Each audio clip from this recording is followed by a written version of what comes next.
So as I say, I think knowing people and how they react is very important when you're doing magic, besides the method.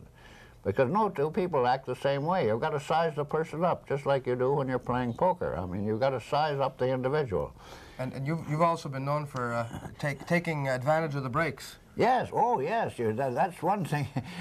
Something happened with Cliff Green? Oh, yes, well, you see, I guess I'm born to deceive, I mean, in a way, because I get a keen delight out of fooling people that are really keen. I mean, anybody can fool a person that's looking out the window when you're doing the trick, or looking down, or tying their shoelace or something. But when you fool a keen person who thinks they're very smart, it's a certain pleasure in it, that's all. I mean, it's just like, you know, it's more pleasure than beating. Would you tell us the story of Cliff Green, Professor? Oh, well, that's not really a story. But years ago, Cliff Green and I, incidentally, were the pioneers in the so-called double lift. When we first came to New York together, because I was in Canadian Air Force uniform at the time, and Cliff Green and I came down to New York in I had to get leave from the Army, you know, at the Air Force at the time. I came down to New York with Cliff Green, and we both did a double lift. There was no such term as double lift in those days. And we fooled all the New York magicians with the so-called double lift. But he wants me to tell you how I met Cliff Green. So in my hometown, he came from Ottawa, Canada, as I did.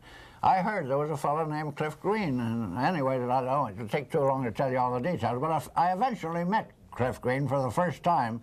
And he took a pack of cards and he said, oh, I've heard about you. He said, well, you'd show me a trick. And I said, well, you do a trick. He said, no, you do a trick first. And he handed me a pack of cards. So when he handed it to me, I saw the bottom card of the pack. Well, he shuffled the pack first like this, then he handed me the pack. But as he handed it to me, I saw the card was a 3 of diamonds on the bottom of the pack. And he handed me the pack. So I gave him a shuffle and kept the 3 of diamonds there. And I put the pack in my hand like that. And I said, now, Cliff, I said, I'll show you one of the simple things I do. I said, name any card in the pack. Now, I had no idea what I was going to do, but I was going to use the 3 of diamonds as a key card if he selected a card. I didn't know what I was going to do, because I used to always, you know, ad lib, you might say. So anyway, I said, name any card in the pack. He said, just name one? I said, yes, name any card.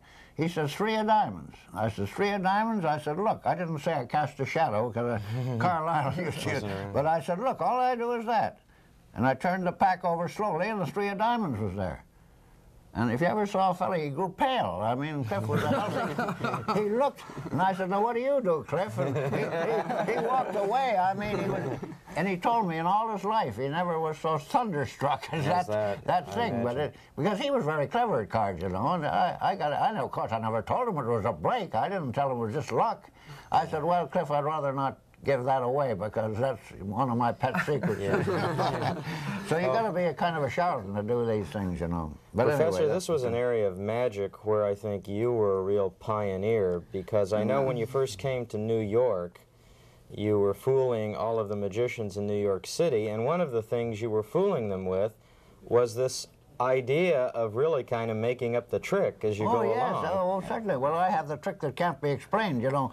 When Ganson wrote that, he did the writing over in Waterlooville in England, you know, and I did